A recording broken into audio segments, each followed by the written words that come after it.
العظيم. بسم الله الرحمن الرحيم. الحمد لله الملك الحق المبين، والصلاة والسلام على سيد المرسلين رحمة للعالمين، خاتم النبيين، شفيع المذنبين، سيدنا ونبينا ومولانا وحبيبنا وطبيبنا أبي القاسم محمد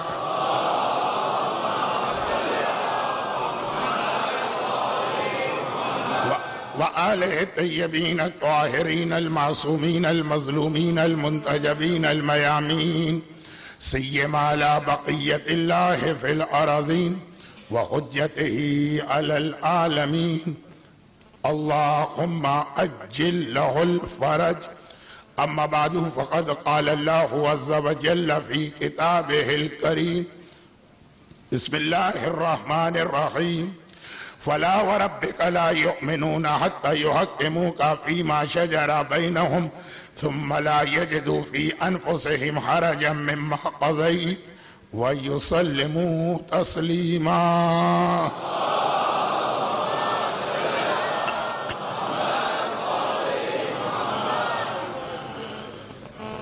میں انتظامیہ کی مجبوری بھی دیکھ رہا ہوں کہ آج یقیناً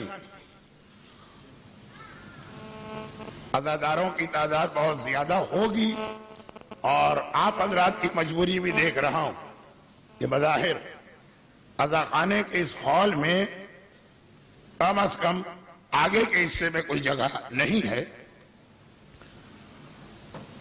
چنانچہ انتظامیہ سے معذرت، آپ حضرات جہاں تشریف فرما ہیں، اسی طرح سے سورہ نساء کی 65ویں آیت جو رسالت کے اس احسان کے بعد جو 64ویں آیت میں تذکرہ ہوا، یہ رسالت کا احسان ہے کہ یہ رسول کی وجہ سے اللہ اپنی رحمت نازل کر رہا ہے، اب تمہاری کوئی ذمہ داری. اب یہ 65ویں آیت پہ بات شروع ہوئی کہ رسالت کے حوالے سے ہمارا فریضہ کیا. لیکن اس عشرے کا موضوع ہے مومن امام زین العابدین کی نگاہ میں.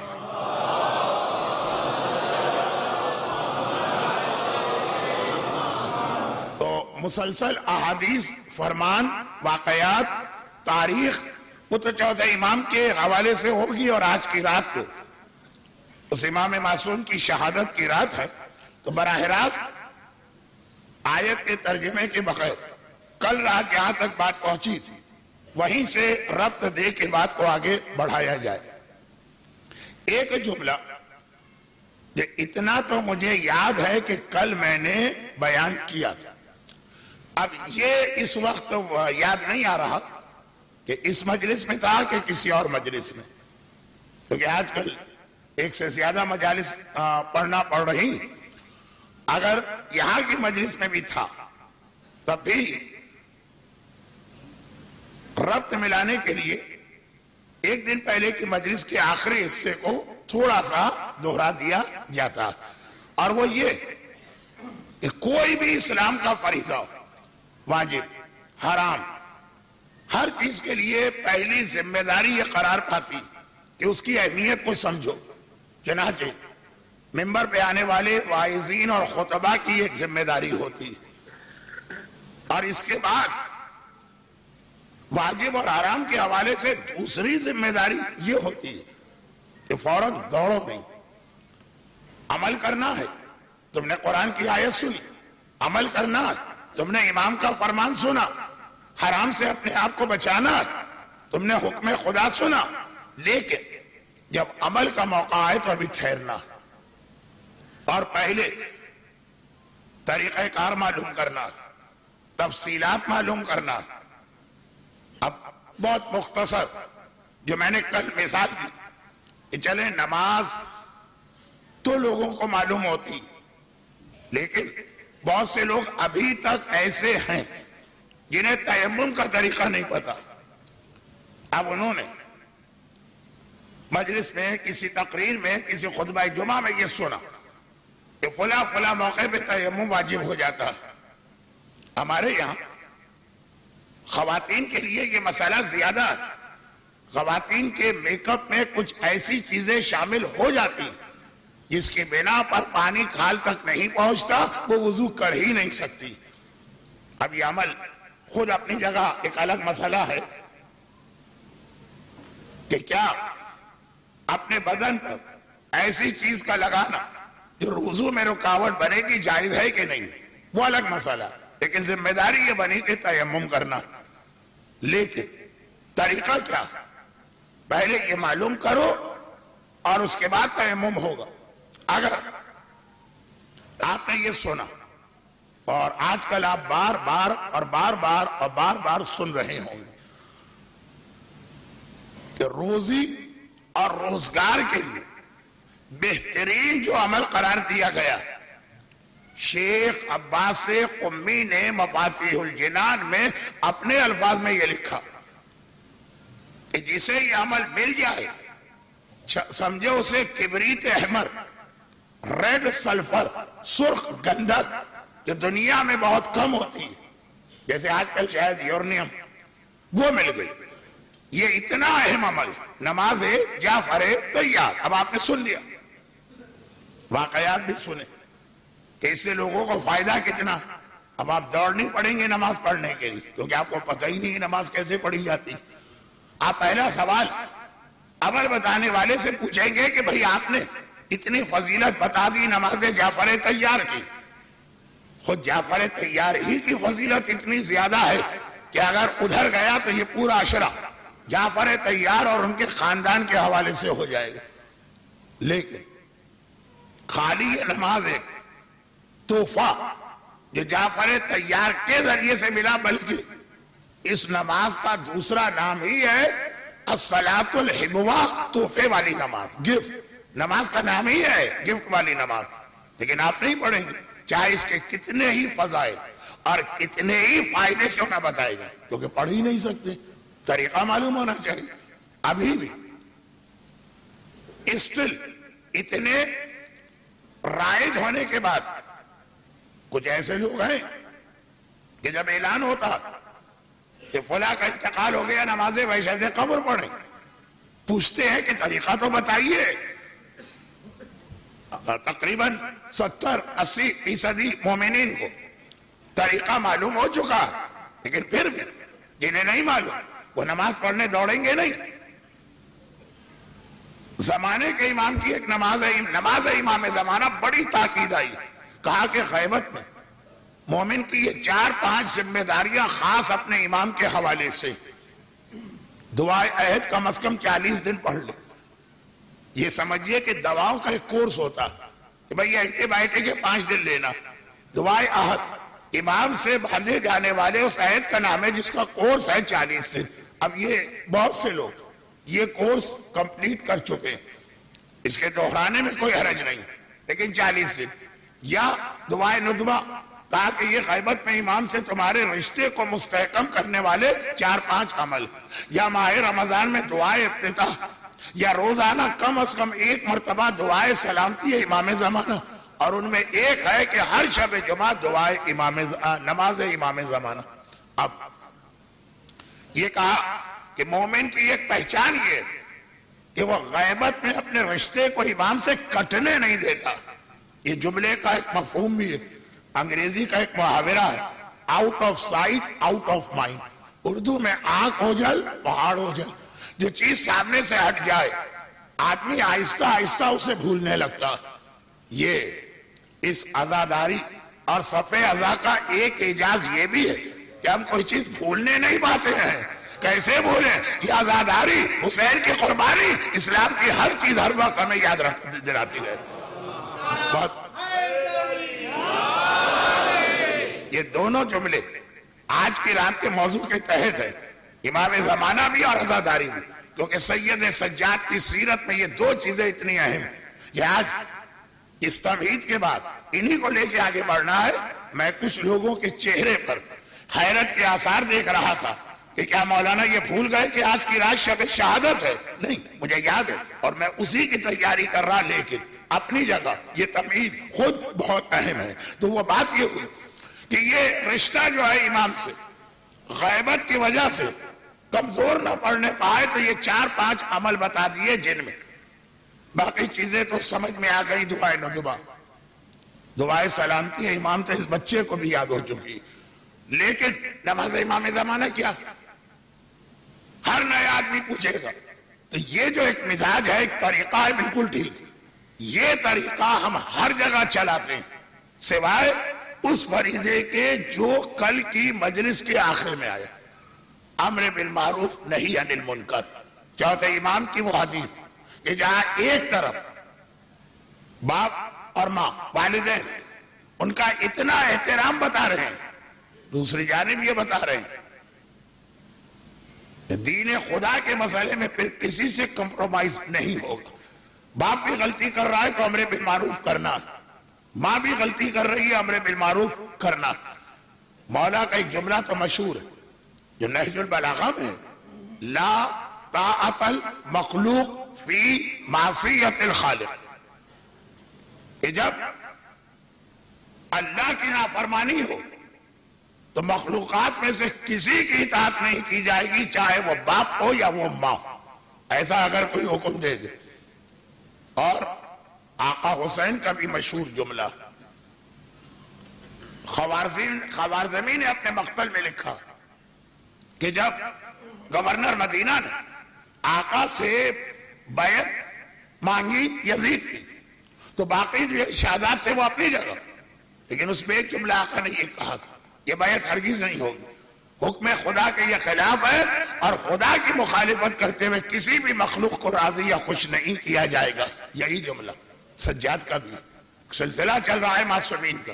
جب دمشق کی مسجد میں یزید کے خطیب نے یزید کا تذکرہ کیا تو آقا نے کیا جواب دیا کہ تو نے ایک بندے کو خوش کرنے کے لیے اللہ کو ناراض کیا اور دنیا کو خریدنے کے لیے آخرت کو بیچ دیا. وہ بے سمجھتا رہے سودا کیا تو کتنا برا سودا کیا. تو اب یہ جو سلسلہ ہے اسی کو الفاظ بدل کے یہ کہا جائے کہ امر بالمعروف نہی عن المنکر، جس کے لیے امام کا وہ فرمان جو یقیناً میں نے یہاں نہیں پڑھا اس سال، اس سے پہلے کی ایک مجلس میں پڑھا، لیکن چھوٹی سی حدیث سے دہرا لو کیونکہ آج کل ہمارے جو بڑے بڑے مسئلے ہیں سب اس حدیث میں آ گئے ہیں. آج کل جو ہمارے بڑے مسئلے امام فرماتے ہیں، کون امام؟ امام ہے زین العابدین علیہ افضل الصلاۃ والسلام. میں تاریخ کا ربط آپ کو یاد دلاتا چل رہا ہوں. الذنوب التي تنزل البلاء وتعبس الرزق وترد الدعاء. امام فرما رہے ہیں کیا میں تمہیں وہ گناہ نہ بتاؤں جس کے نتیجے میں گھروں میں بلائیں نازل ہوتی ہیں، ایک نہیں دو نہیں مسلسل.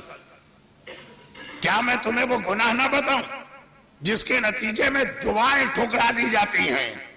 مولانا ہم نے پچھلے سال آپ سے فلاں مسئلے پہ دعا مانگی تھی، فائدہ تو کچھ نہیں ہوا. ہم نے پچھلے ہفتے آپ سے فلاں مسئلے پہ کوئی دعا مانگی تھی، فائدہ تو کچھ نہیں ہوا.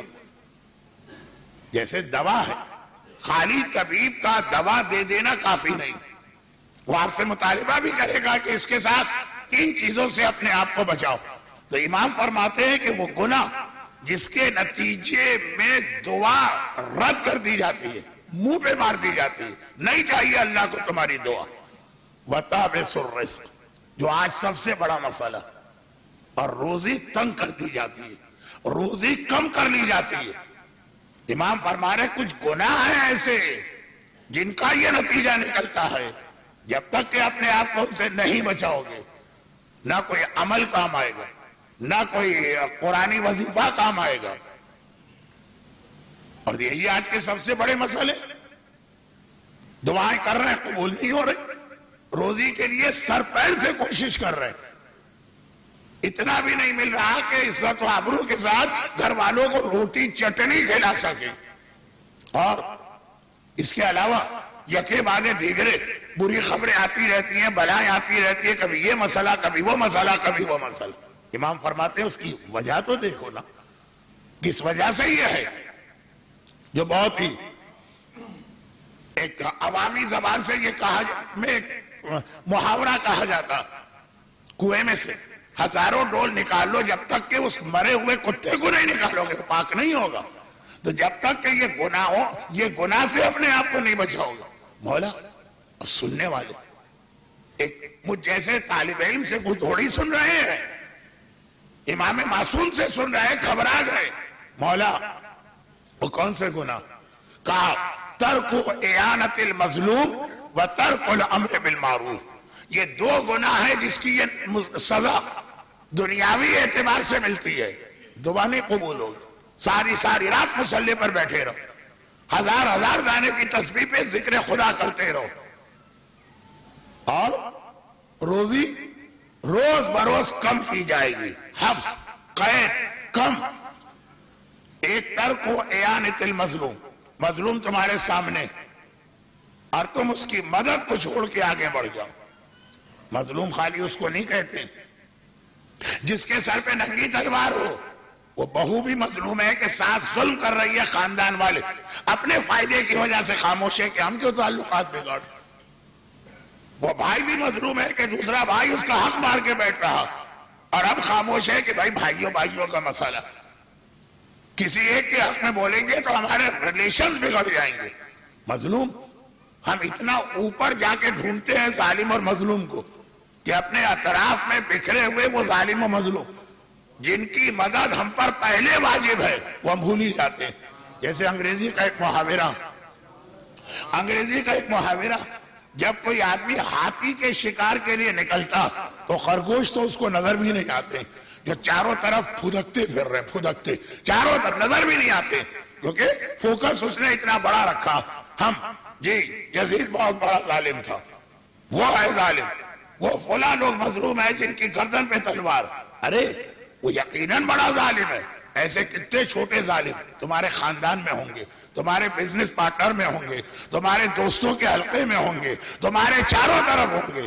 اول تو ان کو ظالم ہی نہیں سمجھ رہے، اور اگر سمجھ بھی رہے ہو تو مصلحتیں آ جاتی ہیں، رشتہ داریاں آ جاتی ہیں، تعلقات آ جاتے ہیں، دوستیاں آ جاتی ہیں. تو نہج البلاغہ کا فرمان نہج البلاغہ میں سجانے کے لیے نہیں ہے کہ خدا کی نافرمانی میں مخلوق کی اطاعت نہیں ہوتی، یہ عمل کرنے کے لیے ہے، یہ زندگیوں میں لانے کے لیے ہے. مولا حسین کا فرمان خالی سننے کے لیے نہیں ہے، عمل کرنے کے لیے ہے.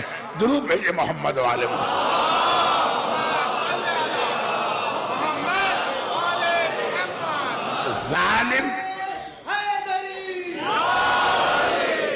ظالم کے خلاف کائنات کا سب سے بڑا جہاد کرنے والا چوتھا امام. میرا تو یہ عقیدہ کہ کائنات کی تاریخ میں آج تک کسی ظالم کے خلاف اس سے بڑا جہاد نہیں ہوا جو حسین، زینب اور سجاد نے مل کے کیا. ایک جہاد کے 3 پہلو، اس سے بڑا جہاد نہیں ہوا. وہ ہم کو بتا رہا کہ تمہاری بھی ایک ذمہ داری ہے. اگر تم اتنے بڑے پیمانے والا جہاد فی الحال نہیں کر سکتے ہو، جو تمہارا لیول ہے، جو تمہارا اسٹیٹس ہے، جو تمہارا معیار ہے، وہاں جاؤ. اسی کو کہتے ہیں امر بالمعروف جو میرے چوتھے امام نے بتایا. اب یہاں پر بات کل کی بات سے ذرا آگے بڑھی. یہاں پہ ایک پیغام بہت اہم، اور وہ یہ کہ اس حوالے سے اب میں لفظ بدل دوں، ورنہ آپ الجھے رہیں گے کہ مولانا آج کی رات بھی داڑھی پردہ ان چیزوں پہ ہے، امر بالمعروف کے بدلے میں کہہ دوں ظالم کا مقابلہ.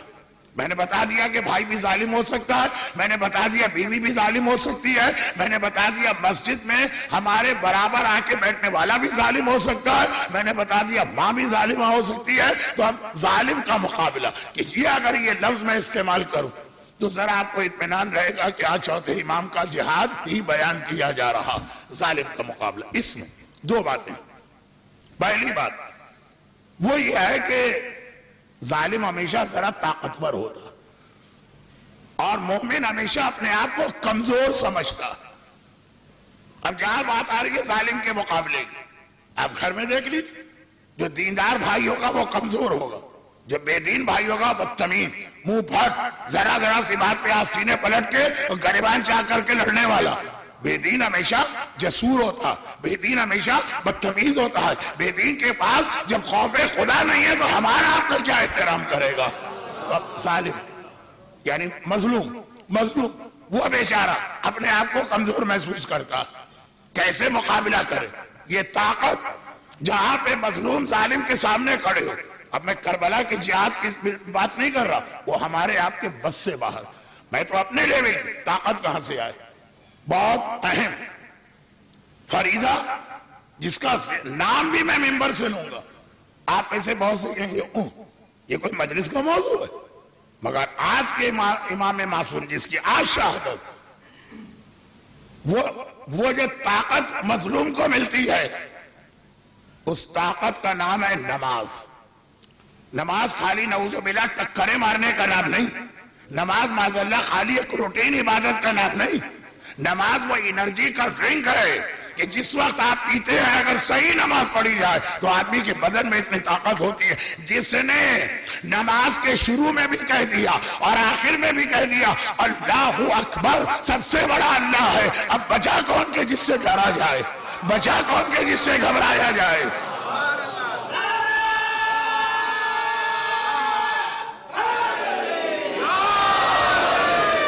الحمدللہ الحمدللہ آپ ہر گناہ کر سکتے ہیں، ہم منافق نہیں ہو سکتے. آئے علی صرف تیرا دشمن ہی منافق ہوگا. ٹھیک ہے خدا بند، ہم گناہ گار، ہم نے کچھ واجبات چھوڑے، ہم نے کچھ حرام کیے، ہر گناہ ہم سے ممکن ہے. نفاق اور منافق کا گناہ ہم نہیں کریں گے. تو اگر زبان سے کہا جا رہا ہوں اللہ سب سے بڑا اور دل میں خیال یہ ہو کہ باقی سب بڑے، اس سے ڈرنا اس سے ڈرنا، اسی کا نام نفاق ہے. زبان پہ کچھ دل میں کچھ، یہی تو منافق کی پہچان ہے. زبان پہ حق دل میں باطل، یہ منافق کی پہچان ہے. ہم سب کچھ ہو سکتے ہیں، سارے گناہ کر سکتے ہیں. آل محمد کا ماننے والا کبھی منافق نہیں بن سکتا. تو جب آپ نے مصلی پہ کھڑے ہو کے کہہ دیا اللہ اکبر من کل شیء، آپ نے اللہ اکبر کہا، لیکن مطلب یہی ہے کہ اللہ ہر چیز سے بڑا. اب یہ طاقت آنا شروع ہوئی. ابھی تو ہم نے نماز کا آغاز کیا، اور یہی وجہ یا یہ بھی ایک وجہ، ہی اور بھی، ہی غلط ہے بھی صحیح ہے. یہ بھی ایک وجہ ہے کہ جس نے کائنات کا سب سے بڑا جہاد کیا وہ کائنات کا سب سے بڑا نمازی بھی ہے. اور اتنا بڑا نمازی ہے، ایک جملہ جو میں پہلی مجلس میں سرسری آگے بڑھ گیا تھا یہ کہہ کر کے بعد میں آئے گا. اتنا بڑا نمازی کہ جتنے میرے چوتھے امام کے لقب، ہمارے حساب سے یہ لقب بہت پہلے یا رسول خدا کو مل جانا چاہیے یا مولا. بھئی زین العابدین، علی سے بڑا عبادت کرنے والوں کی زینت کوئی ہے؟ سجاد، رسول خدا سے زیادہ کوئی کثرت سے سجدہ انجام دینے والا ہے؟ سید الساجدین. یہ سارے لقب پہلے معصوم کو مل جانا چاہیے تھے. اس کو اتنی دیر ڈیلے کرنے کی ضرورت نہیں تھی. یہ سارے القاب کا تعلق عبادت سے، مگر چونکہ کائنات کا سب سے بڑا جہاد سجاد نے کیا، اس لیے یہ پیغام دینے کے لیے کہ ایسے جہاد کی جس میں ظالم کا مقابلہ ہو، طاقت آتی کہاں سے؟ نماز سے آتی ہے. یہ سارے القاب سجاد کے بنے. میں اہل بیت اطہار سے معافی چاہتا ہوں، آپ سے نہیں اور آپ سے بھی، کہ مولا اگر میرے جملوں آپ میں سے کسی کی توہین کی جھلک ہو تو میں معافی کا خواستگار ہوں. میری نیت بالکل نہیں.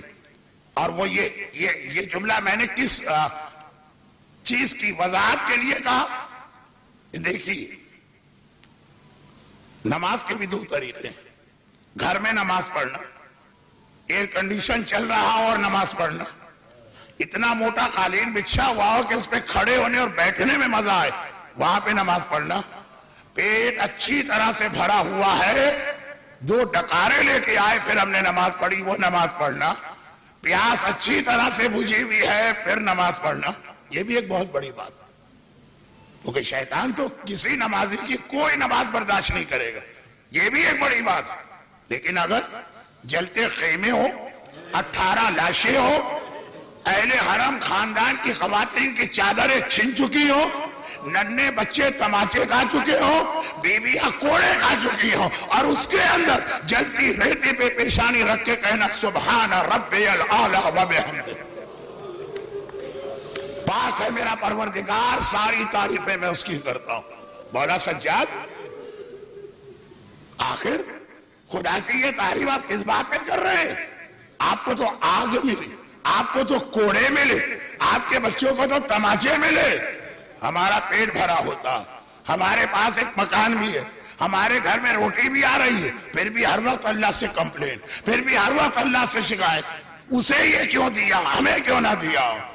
اور جلتے خیموں کے درمیان بیٹھ کے نماز پڑھنا، عام حالات میں نماز پڑھنے والا عابد کہلائے گا، جلتے خیموں میں نماز پڑھنے والا زین العابدین کہلائے گا، وہ عابد نہیں ہے۔ عام حالات میں سجدے کرنے والا سید الساجدین کہلائے گا، سکینہ کے تماچے لگے ہیں، زینب کے کوڑا پڑا ہے، اور پھر سجدہ کرنے والا سید الساجدین کہلائے گا۔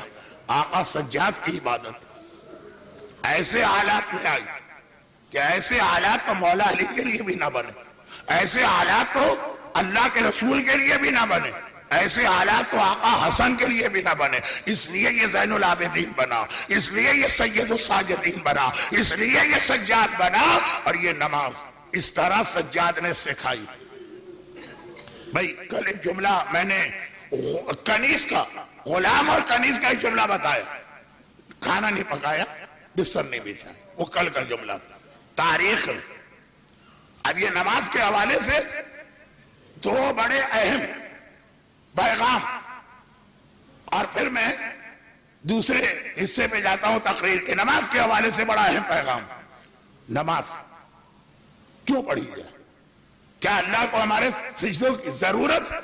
میں نے عرض کیا نا کہ نماز مومن کی طاقت ہے، نماز ایک نیرو ہے، نماز ایک انرجی ڈرنک ہے، نماز ہے جو مومن کو معاشرے کی مشکلات سے بچ کر ظالم کا مقابلہ کرنے کی طاقت عطا کرتی ہے۔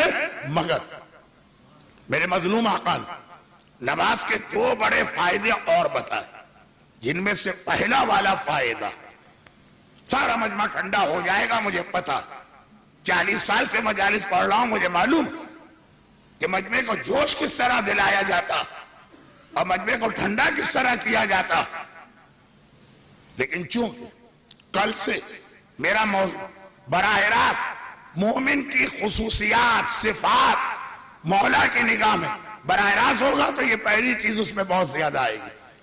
یہ وہی پہلی چیز ہے جس کا میں نے پہلی مجلس میں غلطی سے اعلان کر دیا کہ یہ میرا موضوع بننے والا ہے، بہت ادھر ادھر کی باتیں ہو گئی ڈائریکٹ۔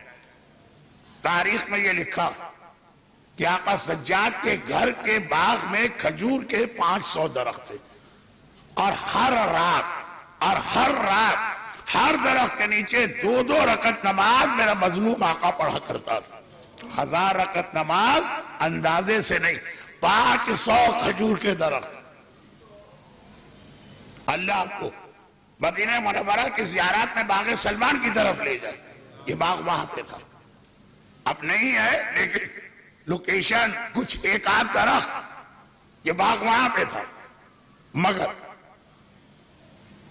جب نمازیں زیادہ کسی وجہ سے پڑھنا پڑ جائیں، ہم اپنی بات کر رہے ہیں اب آقا کی نہیں، کسی وجہ سے زیادہ نمازیں پڑھنا پڑ جائیں، جیسے میں نے شاید کل یا پرسوں کہا تھا کہ اگر کسی وجہ سے کسی لمبی دعا میں ہم کو بیٹھنا پڑ جائے تو تھوڑی دیر کے بعد صفحے پلٹ کے دیکھے جاتے ہیں کتنے پیج رہ گئے، بھائی کب ختم ہوگی یہ دعا۔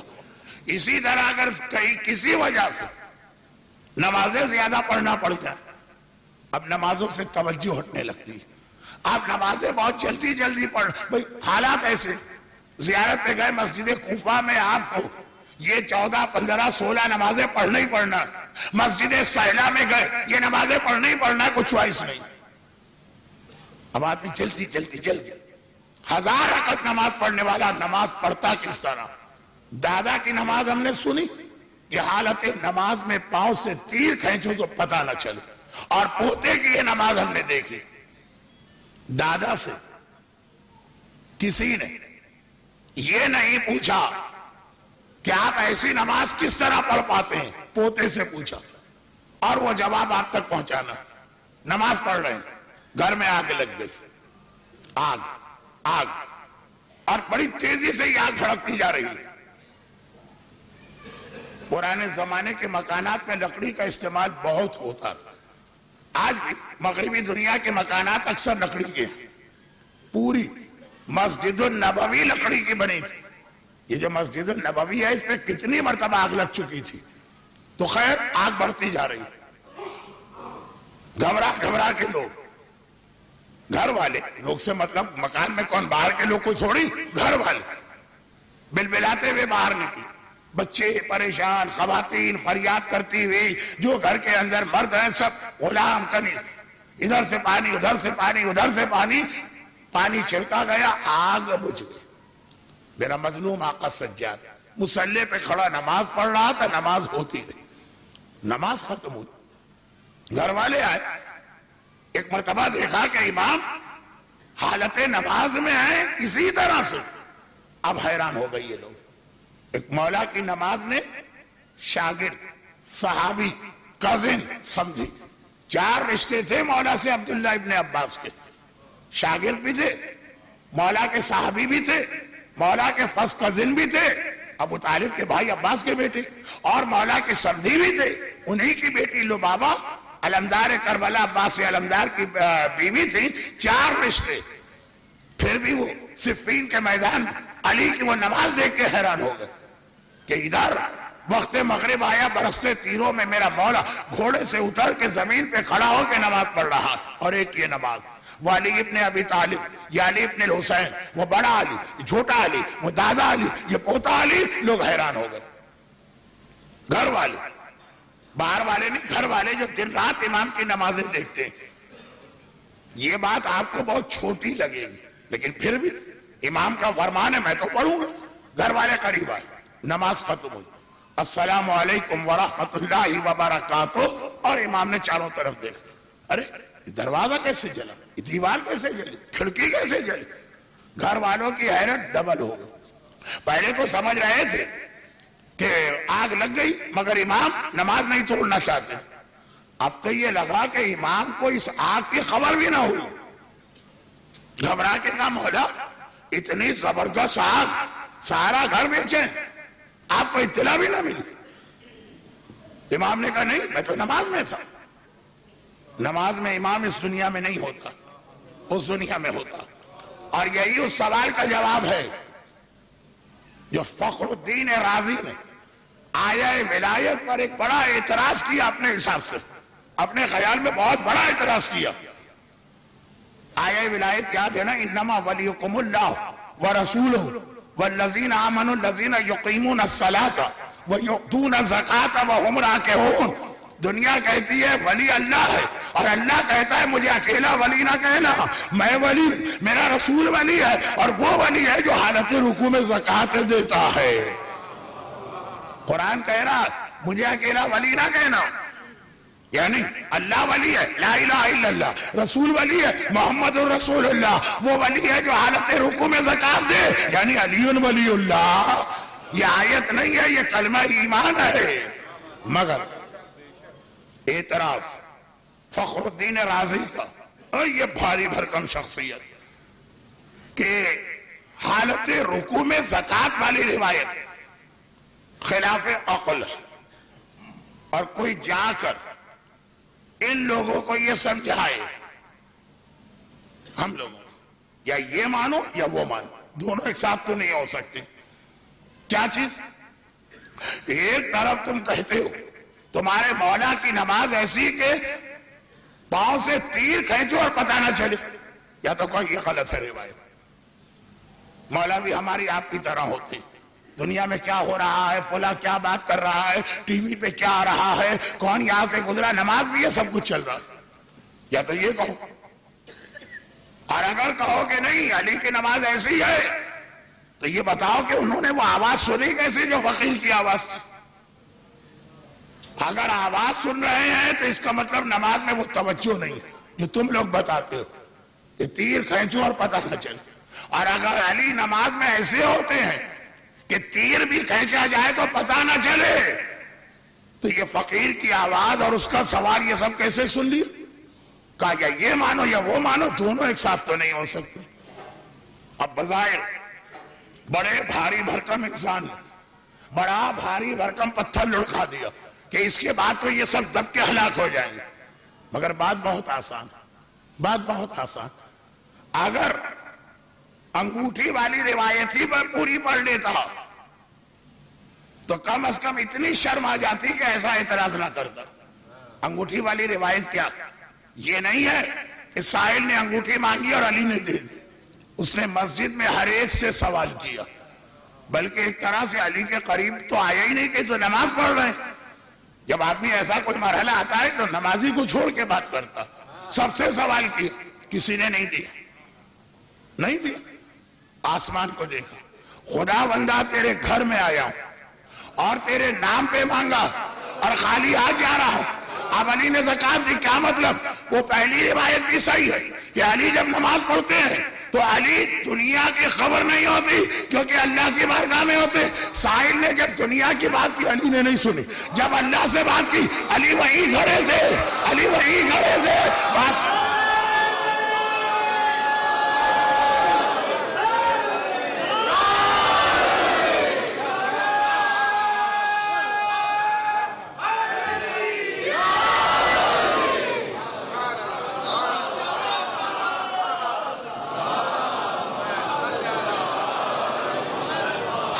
نماز میں علی اس دنیا میں نہیں ہوتے، اللہ کے پاس ہوتے ہیں۔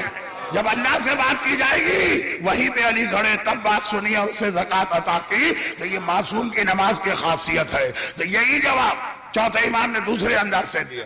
مولا پہلے تو ہم سمجھے تھے کہ آگ لگی، دروازے جلے، پردے جلے، کھڑکیاں جلی، لیکن آپ نماز توڑنا نہیں چاہتے کہ میں اللہ کی نماز چھوٹی چیز کی وجہ سے نہیں توڑوں گا، مگر اب تو آپ کا جملہ بتا رہا ہے کہ آپ کو پتہ ہی نہیں چلا کہ آگ کب لگی۔ مولا تو دنیا کی آگ آپ کے دل سے کیسے نکلی؟ دعائے ابو حمزہ صومالی کا ترجمہ کل پڑھ لیجئے گا، شہادت کا دن ہے، چوتھے امام کو آپ یاد کریں گے۔ چلیں امام کی ایک دعا سن لیجیے، دعا ابو حمزہ صومالی، ابو حمزہ صومالی کی دعا نہیں ہے، چوتھے امام نے بتائی ہے۔ جیسے دعائے کمیل کے الفاظ نہیں ہیں، علی نے بتائے ہیں، تو کل پڑھ لیجئے گا۔ یہ جو جملہ ابھی میں جلدی جلدی کہہ رہا ہوں، یہ جملے کی وضاحت اس میں۔ مولا ایسا لگا آپ کو آگ کی اطلاع بھی نہیں ہے، خبر بھی نہیں ہے، ایسا کیسے ہو؟ کہا جہنم کی آگ کے ڈر نے دنیا کی آگ میرے دل سے نکال دی۔ پڑھو، سمجھو نماز کسے کہتے ہیں؟ نماز کسے کہتے ہیں؟ نماز آخرت میں تمہیں جہنم سے بچانے والی چیز ہے، آخرت میں، دنیا میں، اور دنیا میں وہ بھی سن لیجیے۔ امام کی شادی کس سے ہوئی؟ چوتھے امام۔ حالات میں پورے امام کے ذہن میں رکھ کے بات کر رہا ہوں، اور جہاں موقع ملتا ہے کچھ ایک آدھ تاریخی بات بھی بچوں کے لیے کر دیتا ہوں۔ امام کی شادی کس سے ہوئی؟ امام کی شادی اپنے چچا کی بیٹی سے ہوئی۔ چوتھے امام کے چچا کون ہے؟ چوتھے امام کے چچا امام معصوم، امام حسن کی بیٹی ہے فاطمہ بنت الحسن، ان سے شادی ہوئی، ایک کزن میرج۔ اب یہ خود اپنی جگہ ایک سوال کہ آج کل تو ساری دنیا میں کزن میرج کے خلاف ایک ہنگامہ نہیں۔ اہل بیت کے گھرانے میں یہ رواج یہ تھا۔ میں میڈیکل سائنس کی بات نہیں کر رہا ہوں، ابھی سنیے۔ اپنے بھئی آقا حسن کی شہادت کے بعد حسن کی اولاد آقا حسین کے پاس آئی، آقا حسین ان کے سرپرست ہیں، آقا حسین نے انہیں باپ بن کے پالا، تو اپنی بیٹی بھی دی، حسن کے بیٹے حسن مصنع، حسن کی بیٹی بھی لی اپنے بیٹے سجاد کے لیے۔ یہ شادی امام کی بیٹی سے ہوئی۔ اور یہاں پہ یہ بھی بتا دوں کہ اپنی شادی کا موقع آیا تو چچا کی بیٹی، اور اپنے بیٹے کی شادی کا موقع آیا تو اپنی خالہ کی ہوتی۔ چوتھے امام والد ہیں حسین، اپنی شادی کے لیے ان کے بھائی حسن کی بیٹی دی۔ اب یہ الفاظ مجھے اچھے نہیں لگ رہے تھے، بالکل عام دنیاوی بات لگ رہی ہے، اہل بیت کا گھرانہ، اس انداز سے بات نہیں ہونی چاہیے۔ پھر جب اپنے بیٹے پانچویں امام کی شادی کا موقع آیا اپنی خالہ کے پاس گئے. دو بہنیں تھیں نا شہزادیاں, شہر بانو اور گیہان بانو. گیہان بانو کی شادی مولا نے محمد ابن ابی بکر سے کی. ان کا بیٹا تھا قاسم, کزن ہوا چوتھے امام کا خالہ زاد بھائی. کہا تمہاری بیٹی ام فروہ مجھے اپنے بیٹے کے لیے بہت پسند.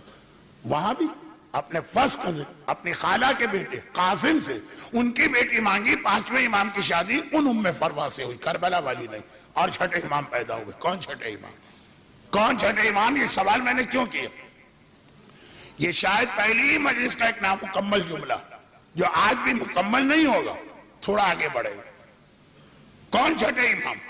اپنے بیٹے پانچویں امام کے لیے رشتے کا انتخاب کس طرح کیا کہ خالہ کے بیٹے کے پاس گئے, اس کی بیٹی کو پسند کیا, ام فروہ کو. پانچویں امام کے لیے شادی ہوئی, وہ بیٹا پیدا ہوا جس کا لقب صادق ہے, مگر یہ لقب چوتھے امام نے دیا ہے.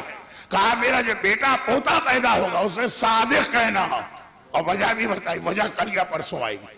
لیکن یہ بات ادھر ادھر جو پھیل گئی تو اس لیے یہ چوتھے امام کی شہادت کی رات بہت سے علماء تو خالی تاریخی حالات ہی پڑھتے ہیں.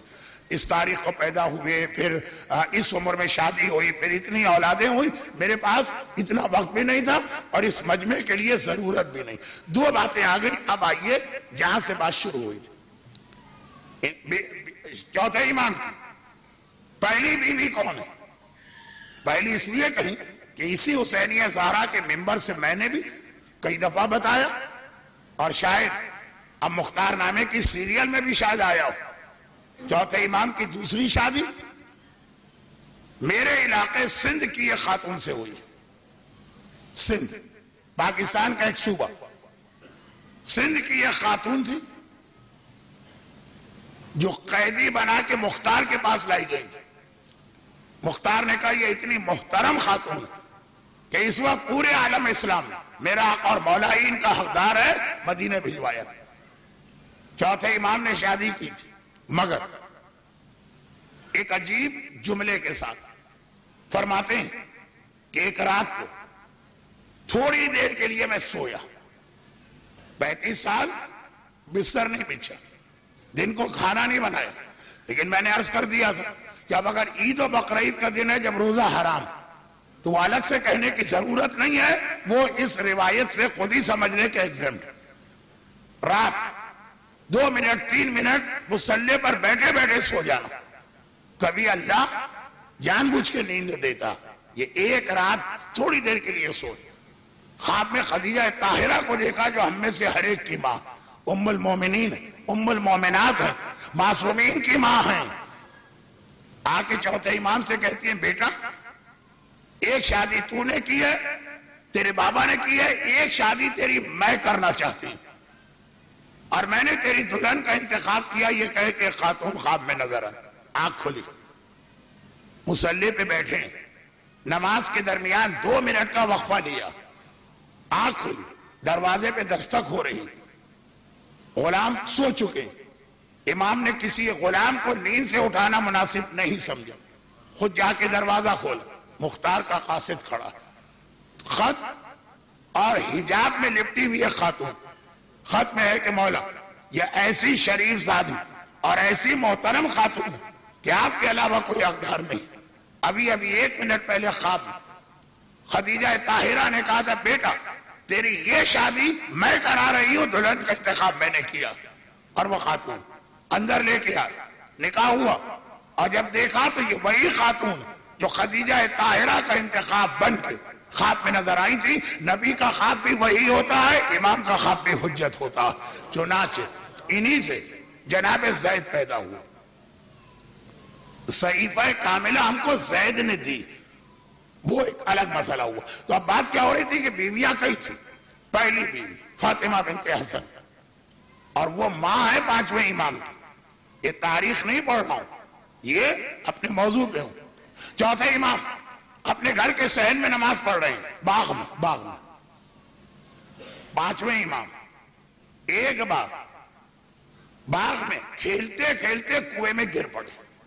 ماں ہوتی بھئی, کوئی جہاد کا موقع ہو, کربلا جیسا مرحلہ ہو تو ہر ماں اپنے جگر کے ٹکڑے کو قربان کرے گی، لیکن باقی عام زندگی گھبرا گئی۔ امام زادی حسن مشتبہ کی بڑی بیٹی ہیں، آقا حسین اپنی اس بھتیجی سے بڑی محبت کرتے تھے، گھبرا گئی، فریاد کرنے لگی، ارے ہے کوئی میرے بیٹے کو بچانے والا؟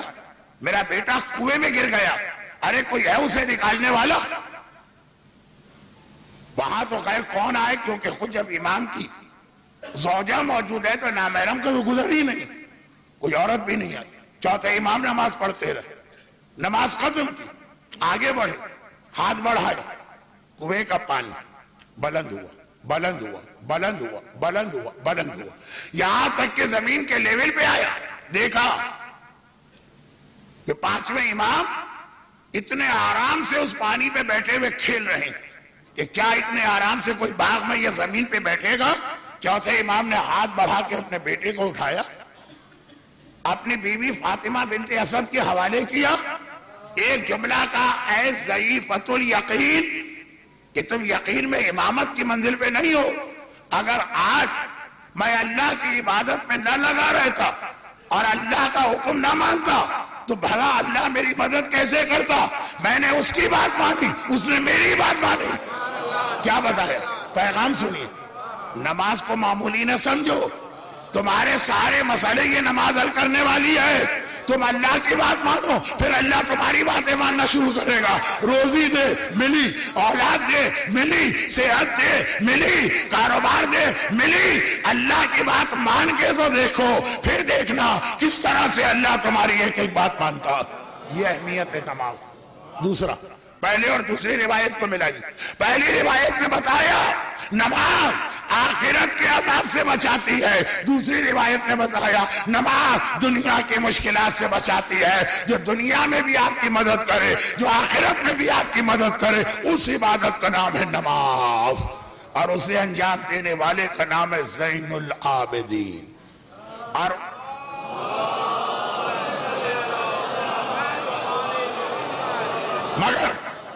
مگر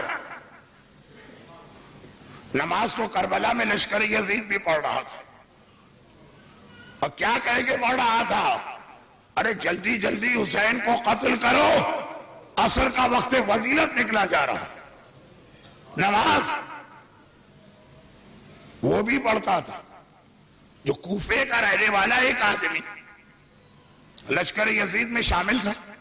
کربلا کا واقعہ ہو گیا، کئی سال گزر، ایک بار کوفے کے فقیہ اور عالم کے پاس گیا، کہا میں بہت پریشان، میرے کپڑے پہ مچھر کا خون لگ گیا، نماز جائز ہے کہ جائز نہیں؟ عالم نے عمامہ سر سے اتار پھینکا، دونوں ہاتھوں سے سر پیٹنے لگے، کہنے لگا کہ آپ کو ہوا کیا ہے؟ میں نے تو ایک چھوٹا سا فقہی مسئلہ پوچھا جو ہر ایک کو پیش آ سکتا۔ مچھر، خون کپڑے پہ لگ گیا۔ مچھر کا خون اتنی فکر و پریشانی ہے، اور محمد کے نواسے کا خون بہایا، زہرا کے لخت جگر کا خون بہایا، اور ایک بار بھی پلٹ کے نہ سوچا کیا کیا؟ یہ لوگ بھی تو نمازی تھے، اور ایسے پکے نمازی۔ سجاد نے بتایا وہ نماز جو آخرت کے لیے بھی ڈھال بنتی ہے اور دنیا کے مسائل کے لیے بھی ایک سب سے بہترین حل ہے، وہ نماز ویسی نہیں ہے جیسے یزیدی پڑھ رہے، وہ نماز ویسی ہے جیسے سجاد پڑھ رہا۔ تو سجاد کیسی نماز پڑھتا؟ سجاد ایسی نماز پڑھتا کہ نماز پڑھے گا اولے وقت، جیسے ہی نماز ختم ہوگی آنکھوں سے آنسو جاری ہیں اور بیٹھ کے ماتم کر رہا، مولا یہ نماز کے بعد کس چیز کا رونا؟ کہا کہ میں نے نماز ختم کر کے اپنا سر اٹھا لیا، ہائے میرا بابا سجدے میں سر تھا۔ یہ فرق ہے اس نماز اور اس نماز میں، یعنی جو نماز عزاداری کے ساتھ ہو وہ نماز ہے سجاد کی نماز، جو نماز بغیر ماتم و گریہ اور عزاداری کے ہو وہ نماز ہے یزید و شمر و عمر صاحب کی نماز۔ چنانچہ آقا نے جس طرح سے مختلف پہلوؤں سے اہمیت نماز واضح کی، اس سے زیادہ پہلوؤں سے عزاداری، ماتم، گریہ اور صف عزا کی اہمیت بتائی۔ ایک جملہ کہہ دینا کافی، نماز پڑھتے ہو اللہ تمہارا شکریہ ادا کرتا، اور عزاداری میں حصہ لیتے ہو میں اور میری دادی فاطمہ تمہارا شکریہ ادا کرتے۔ سجاد میرا مظلوم آقا، عزا میں حصہ لیتے ہو میں تمہارا شکریہ ادا کرتا ہوں، تم نے میرے بابا کا ماتم تو کیا، میری دادی تمہارا شکریہ ادا کرتی ہیں، ہے کوئی اس دنیا میں جو میرے لال اور لٹے ہوئے گھر کا ماتم کر رہا؟ لیکن عزاداری خالی ماتم کا نام نہیں، عزاداری ایک پورا انسٹیٹیوشن اور ادارہ، اس میں ماتم بھی، اس میں تابوت بھی، اس میں مجلسیں بھی ہیں، اور ہر طرح سے اس میں حصہ لینا۔ حسینیہ زہرا میں 2 مہینے 8 دن تو مسلسل مجالس، ماہ مبارک رمضان کے پروگرام، سارا سال ولادت، شہادت، شب جمعہ۔ آقا سجاد آج کی رات آپ کا شکریہ ادا کرتے ہیں، اور آقا کی دادی آپ کا شکریہ ادا کرتی ہیں، مگر ساتھ میں ایک سوال یہ اپنے آپ سے کرنا کہ اس عزاداری میں ہمارا یہاں پہ آنا ہماری جسمانی حاضری بنا، لیکن خدیجہ طاہرہ کی طرح سے ہر مشن کو مادی اعتبار سے ڈونیشن، عطیات اور چندے بھی چاہیے۔ آپ حضرات سے گزارش یہ کہ ہو سکے تو آج کی رات، ورنہ آنے والی راتوں جب کبھی آئیے، نیچے حسینیہ زہرا کی انتظامیہ بیٹھی، بس خود اپنے آپ سے سوال کریں کہ اس عزاداری میں مالی اعتبار سے ہمارا کتنا حصہ ہونا چاہیے اور اب تک ہم نے کتنا ادا کیا۔ اب وہ میرے امام کا جملہ، یہ میرا جملہ، نماز تمہاری تمام مشکلات کا حل، اور میرا جملہ یہ ہے کہ اگر آپ فاطمہ کے لال کی عزا میں 1 درہم بھی دیں گے پھر برکتیں دیکھیے گا، پھر اس کے فوائد دیکھیے گا۔ ہم آقا حسین، ہم کسی فائدے اور برکت کے لیے آپ کی عزا میں حصہ نہیں لے رہے ہیں۔ ہمارے تو بیٹے کے گلے پہ تلوار رکھ دی جا اور کہا جا ماتم نہ کرو ورنہ ذبح کر دیں گے، ہم کہیں گے ذبح کرو، ہمیں کوئی فائدہ نہیں چاہیے۔ لیکن ہر مومن کو یہ سوچنا ہے میرا حصہ، ذرا سوچئے گا اس صف اعظم جتنے آپ عطیات دیں گے اتنی ہی بار رونق ہوگی۔ اور ایک جملہ کہہ کے میں مصائب پر آ جاؤں، ایک جملہ، صف اعظم محتاج بھی نہیں ہے ہماری مدد کی۔ شب عاشور جب آقا حسین نے اپنے اصحاب سے کہا جاؤ اور جاؤ اور جاؤ، چراغ تک گل کر دیا اور نہیں گئے، تو بعد میں جب چراغ روشن کیا کہ ابھی بھی کوئی نہیں گیا، اب اصحاب برداشت نہ کر سکے، ہر ایک نے اپنے جذبات ظاہر کیے۔ ایک کا جملہ سنیے گا، ایک نے کہا مولا میں نے تیرے نانا کا زمانہ دیکھا، تیرے بابا کا زمانہ دیکھا، جو تو کہہ رہا ہے یہ تیرے منہ پہ سچ تھا، واقعاً تجھے ہماری کوئی ضرورت نہیں، لیکن ہم تو تیرے محتاج ہیں، ٹھوکریں مار کے نکالے گا تب بھی واپس یہیں آئیں گے۔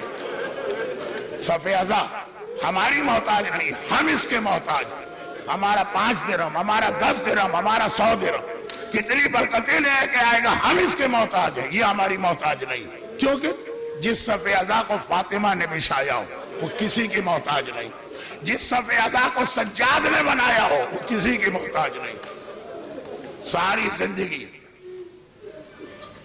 اپنے لٹے گھر کا ماتم کرنے والا آج اس کا پورا لٹا گھر اس کا ماتم کرنے آ رہا، ساری زندگی سجاد رو، ہائے میرا بھائی اکبر، ہائے میرا چچا عباس، ہائے میرا بھیا اصغر، ہائے میرا بابا حسین، ہائے میری پھوپھی زینب کی چادر۔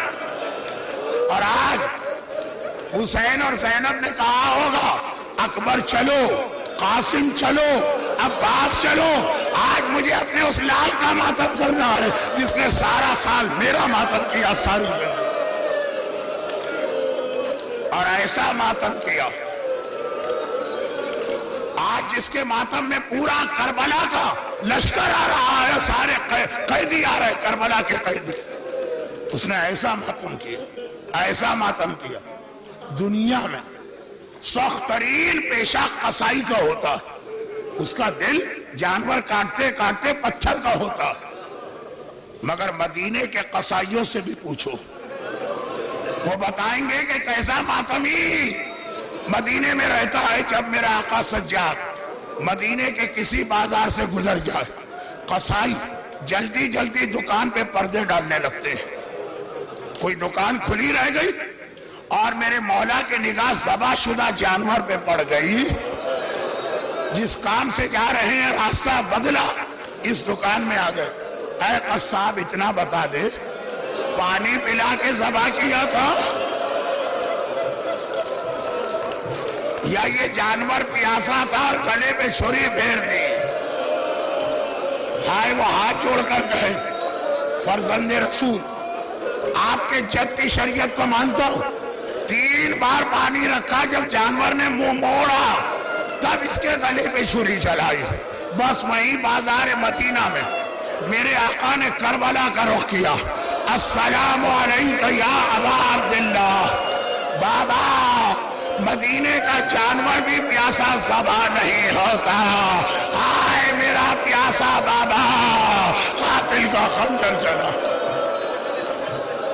عزاداروں آج اس کا ماتم کرنا ہے. اس نے اکبر و قاسم کا ماتم کیا، مگر عجیب آخری 2 جملے. اب ضرورت نہیں ہے آپ کو کچھ یاد دلانے کی. حشام نے زہر دیا، میرا مولا ان تاریخوں میں زہر سے تڑپ رہا ہے. آج آخری رات ہے سجاد کی اس دنیا میں. کل فجر کے بعد میرا سجاد مولا دنیا سے جا رہا ہے. باقر یتیم ہو رہا ہے، باقر یتیم ہو رہا ہے. امام باقر ہمارا پرسہ لیجیے. حسین زہرا کے یہ سارے مرد مومن، یہ ساری خواتین مومنات آپ کو پرسہ دیں. مولا کل آپ یتیم ہو رہے ہیں، مگر یہ یتیمی بغیر تماچوں کے آئے گی، بغیر کوڑوں کے آئے گی. ہائے کربلا کی یتیمی تھی، خالی یتیمی نہیں تھی، تماچوں کے ساتھ. اور عجیب 2 جملے اور ختم بات. 2 جملے. پہلا جملہ، جب میرا چوتھا امام شہید ہو گیا، 5ویں امام نے حجرے کا دروازہ بند کیا، بابا کو غسل میت دینا شروع کیا. گھر والے باہر کھڑے، اصحاب باہر کھڑے. غسل خانے میں سے 5ویں امام کے رونے کی آواز آئی. چیخ چیخ کے میرا 5واں امام کلیا کر رہا. غسل خانے کا دروازہ کھلا، 5ویں امام باہر آ. لوگوں نے طلب کیا، مولا خیریت؟ غسل میت میں تو لوگ نہیں روتے ہیں. کہا جب میں نے کرتے کا گریبان کھولا تو 35 سال بعد بھی توقے خاردار کا زخم میرے بابا کے گلے میں نظر آیا. دنیا سے چلا گیا لیکن زخم ٹھیک نہ ہوا. نہیں آزاد آؤ، ابھی اور رونا ہے آپ کو. غسل خانے میں غسل میت دیتے ہوئے غسال روتے نہیں، غسال نہیں روتے، مگر 3 غسل خانے ایسے ہیں جہاں غسال رویا. ایک میرے چوتھے امام کی غسل میت، 5واں امام رویا. اس سے پہلے زندان شام ہے، ایک ننھی بچی ہے، غسالہ کو بلایا گیا، غسل دینے آئی، چیخے مارتی بھی باہر نکلی. ارے بیویوں، اس بچی میں کیا مصیبت آئی تھی؟ نہیں آزادہ. اس سے پہلے چلو، اس سے بھی پہلے فاطمہ زہرا کا غسل دیا جا رہا. علی جیسا صابر امام چیخ چیخ کے رونے لگا. باہر آئے. زینب نے کہا بابا رو کیوں رہے تھے؟ کہا آج غسل میت کے لیے جب میں نے پہلو پہ پانی ڈالا 95 دن بعد بھی زہرا کے بدن پر کوڑے کا زخم تازہ نظر آیا. کون زہرا؟ کون زہرا؟ وہی ایک جملہ جو آپ نے زندان شام کے لیے سنا ہے، آخر میں سن لیں. کون زہرا؟ میت اٹھی، میرے چوتھے امام کا جنازہ چلا، محلہ بنی ہاشم سے جنت البقیع کے قبرستان میں داخل ہوا. ادھر یہ تابوت داخل ہوا. لوگوں نے کہا مولا ہمیں کسی بی بی کے رونے کی آواز آ رہی ہے.